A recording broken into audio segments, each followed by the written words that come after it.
Welcome to this special episode of the podcast, where I chat to an old friend who just happens to be the UK's #1 film critic. We talk about his 3 favourite cinemas and the best place to sit in the Wonder Cinema. Okay, so we're here at Cinemagic for the 20th Mark Kermode film night. And I'm joined by Mark Kermode. Mark, hello, Brian. How are you? Great to see you. Yeah, lovely to see you. And I can't believe it's the 20th, Brian. It's really, as I said, I saw a photograph of you and I at the first, I think it was the first one, and we look like babies. We've got dark hair and not a wrinkle on us. What happened to all that dark hair? That's what I want to know. But Mark, listen, welcome to the Wonder Cinema podcast. Yes, thank you. Thank you for having me. Where we wonder about cinema. And I wanted to wonder with you about 3 cinemas in particular that have played a significant part in your life. Sure. I mean, these are the Wonder Cinemas for you. Yes. So let's start with the Phoenix. Yeah. Built in 1912 as the East Finchley Picturedrome, but you knew it as something else. So tell us about your relationship with this cinema. Okay, so what is now the Phoenix, it's pretty much opposite East Finchley train station, and I spent my entire youth living on that part of the Northern Line, which goes, Finchley Central, East Finchley, West Finchley, up to High Barnet. And so opposite East Finchley train station, when I was a kid, it was called the Rex. And the reason that it played a big part in my life was that when half term came, it turned out that the Rex would do these double bills of old Ealing comedies.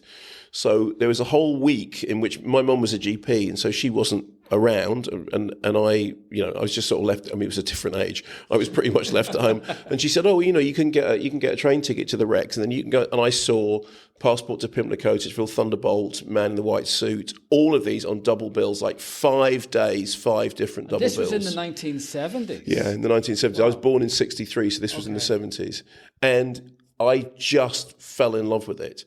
And in that week when I went, and I literally went 5 days, and the ticket was cost nothing at all, and it was a double bill, and I'd never really seen Ealing comedies before.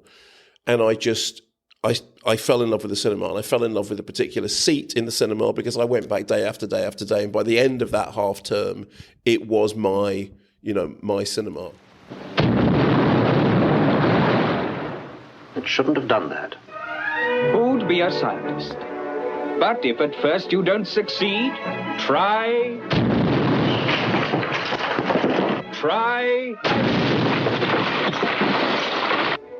again. Mr. Hoskins, it's worked! I've done it! I've got to see Mr. Burnley! I've done it! Stop him! Sister, what's the trouble? He's mad, that's the trouble. And then later on, it became the Phoenix in East Finchley. And then the Phoenix was important to me because they played late night films. So on a Friday night, sometimes a Saturday, usually Friday, they would do an 11 o'clock double bill. So that was where I saw The Exorcist the first time. That was where I saw The Devils. That was where I saw Scanners. That was where I saw Shivers. That was where I saw Eraserhead. That was where I saw Pink Flamingos. And me and my friend Nick, who could drive before I could because he was older, we'd go pretty much religiously and just watch everything that was on. And I remember that. I mean, there's a bunch of people of my age for whom the Scala was that cinema. But for me, it all started with the Phoenix, which was previously the Rex. Now, you said religiously, and it is a religious experience going to cinemas, and it's hallowed ground in many ways, and it also carries the memories of the audiences who were there before. Give us a sense of how special that actual space is to you. Well, I mean, there's always a discussion about what the longest running cinema in the UK, the longest continuously running, the longest, blah, blah, blah. Anyway, the Phoenix, as it now is one of the cinemas that has a claim to being one of the, the longest running. For me, it was to do with the fact that my most regular period of cinema going there was those late night screenings, and the people that went to late night screenings were a particular group of people. So you would go, week in, week out, and you would see the same people there. You didn't really know them, but you'd recognise them. And what they all had was, it was 11 o'clock at night. It was a Friday. They weren't at a party. They were here, watching a horror double bill, or a thriller double bill, or like sometimes they would do the Dirty Harry movies.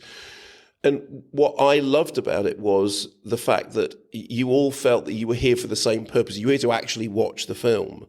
You weren't there, because you'd gone on a date. You weren't there because it was raining, and so you know what I mean. You'd gone there to watch the film. You didn't just turn up by accident.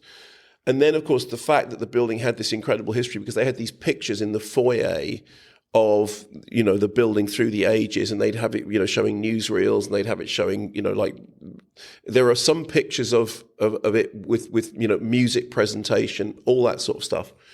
So for me, it was always, I would go to the Barnet Odeon, I would go to the Hendon Odeon, I would go to the ABC, those things. But the Phoenix, as it was when I was doing those, that felt like a cinema, and a cinema alone.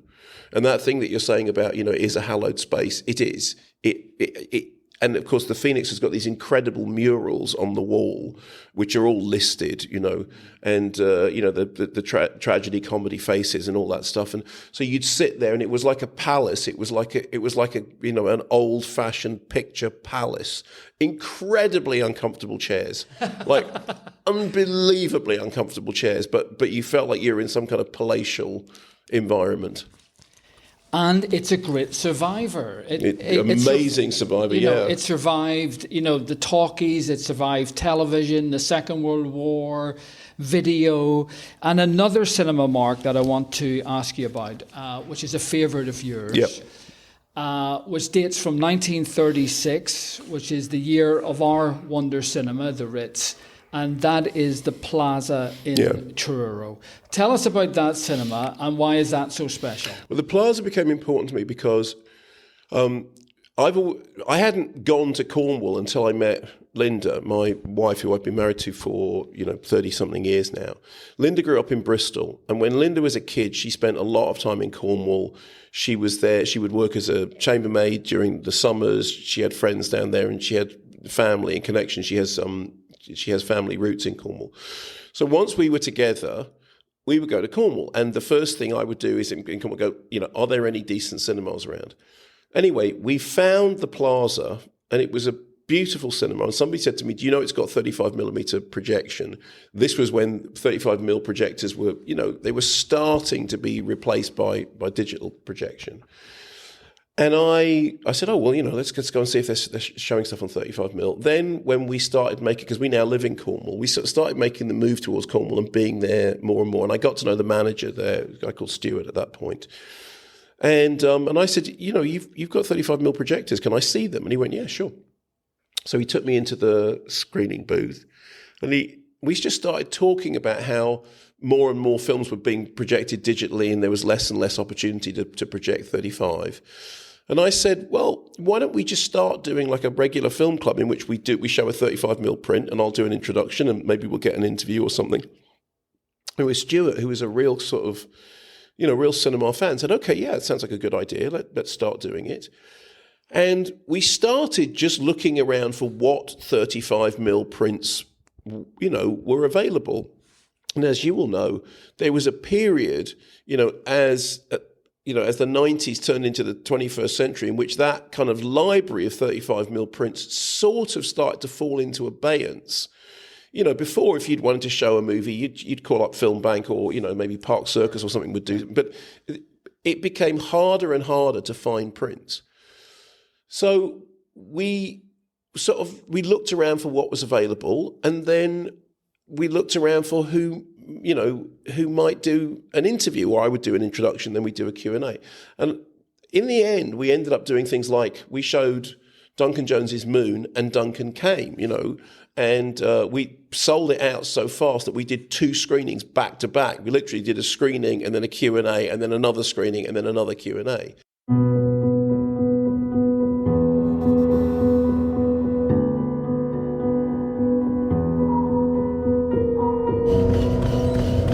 Sam Bell reporting to Central. Everything running smoothly. Over and out. Rock and roll. God bless America.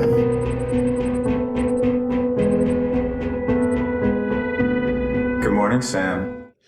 We did a 35mm of Local Hero with Bill Forsyth, and he came from Scotland down to Cornwall and he stayed, and again we did 2 screenings of it.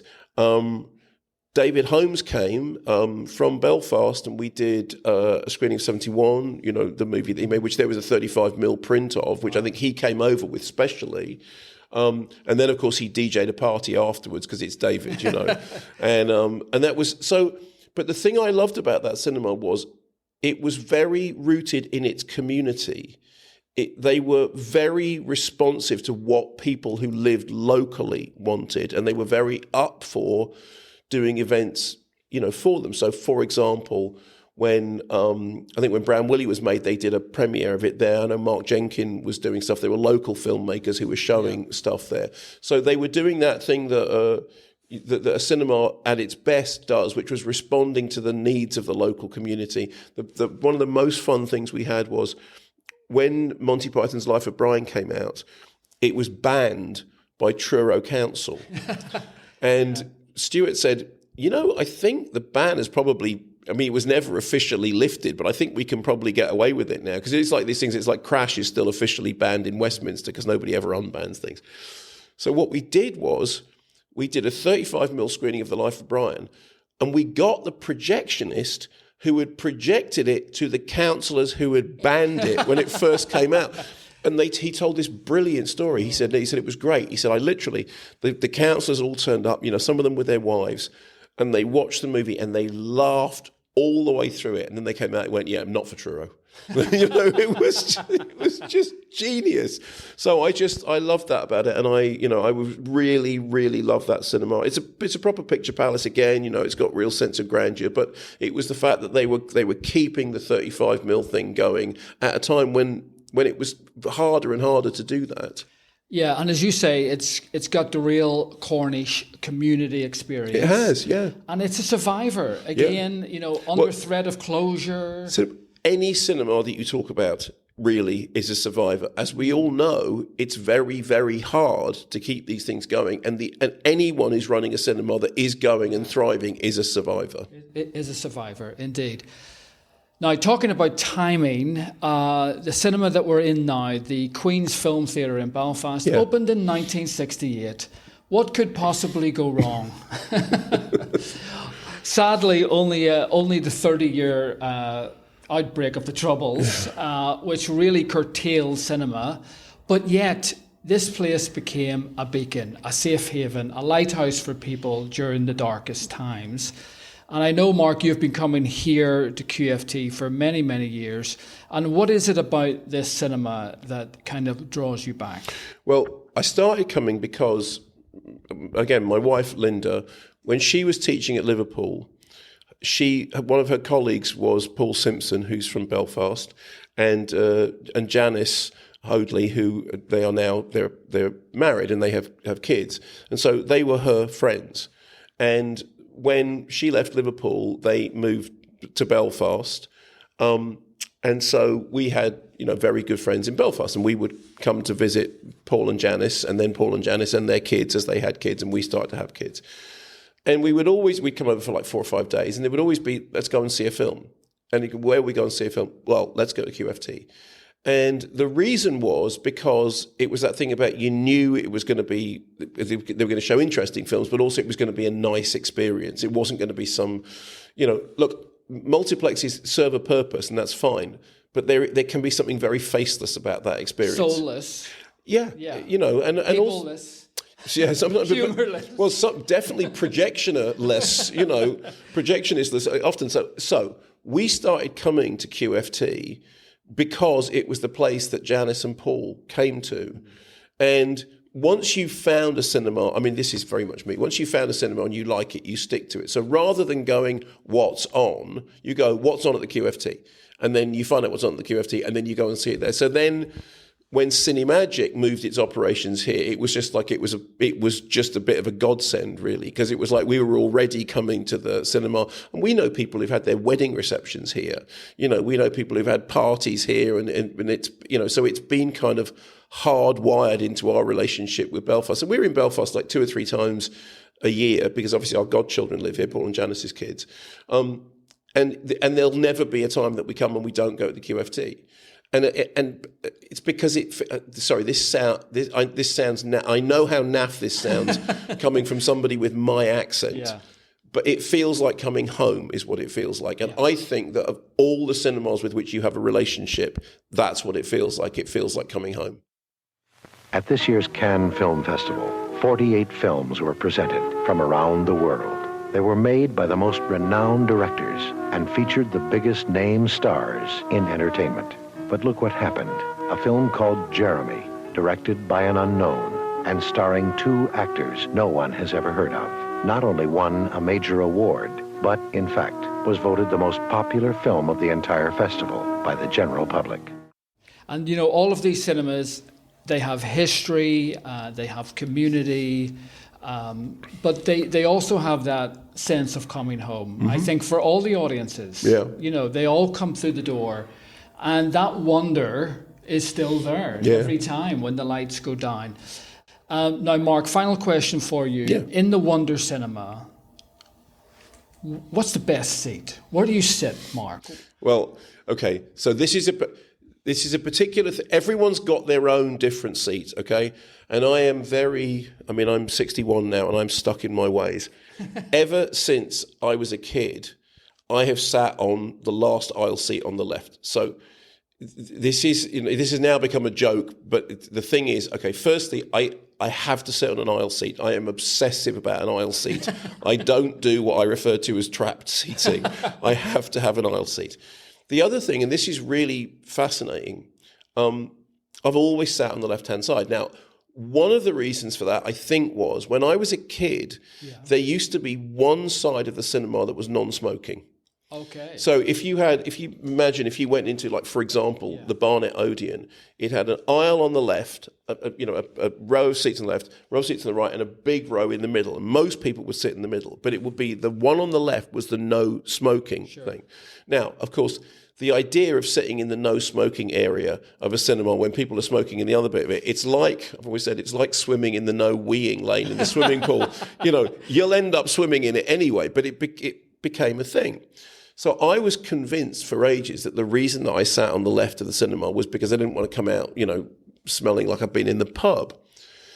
Years later, I became very good friends with a guy who's now my neighbour and optician. And when I first needed glasses, and I went to the optician, and they said, well, you know that it's not just that you lead with your right eye, you've essentially almost got a lazy left eye. Your left eye is like, you're not seeing 3-dimensionally. So I then got glasses, and I've got very, very different prescriptions for my right eye and my left eye. My left eye actually needs a lot more magnification than my right eye does. And part of me thinks, I wonder whether some of that was the fact that I spent my entire life on the left-hand side of the cinema looking at the thing with the right eye. So I'm always an aisle seat on the left. That's my favourite seat. But if there's a balcony, I'll take a balcony seat. I love a balcony. I love a balcony. Well, Mark, we're going to have to skedaddle to the stage for the Mark Kermode Film Night, 20th edition. But listen, thanks for joining. Thank you for having me, Brian. Always a pleasure. Great to speak to you. Thank you.